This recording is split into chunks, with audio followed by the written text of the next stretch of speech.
بسم اللہ الرحمن الرحیم۔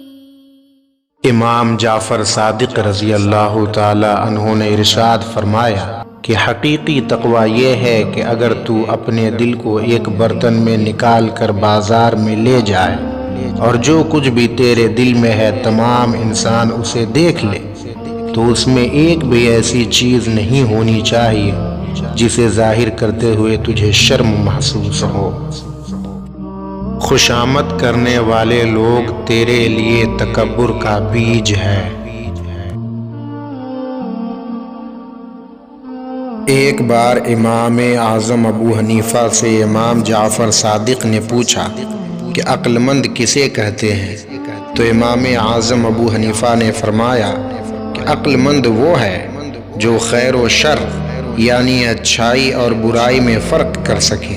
تو امام جعفر صادق رضی اللہ تعالی عنہ نے فرمایا اس میں کون سی بڑی بات ہے، یہ تو جانور بھی کر لیتے ہیں، کیونکہ جو جانور کو مارتا ہے وہ اس سے دور رہتا ہے اور جو جانور کو چارہ پانی دیتا ہے وہ اس سے قریب رہتا ہے۔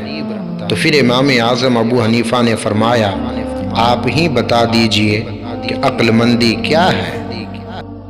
تو آپ نے بڑا خوبصورت جواب دیا کہ اصل میں عقل مندی یہ ہے کہ جب دو برائی اکٹھا ہو جائے، دو شر اکٹھے ہو جائیں تو سب سے کم نقصان والے شر یعنی برائی کو اختیار کیا جائے، اور جب دو خیر یعنی بھلائی اکٹھے ہو جائیں تو خیر الخیر یعنی سب سے اچھی خیر کو اختیار کیا جائے۔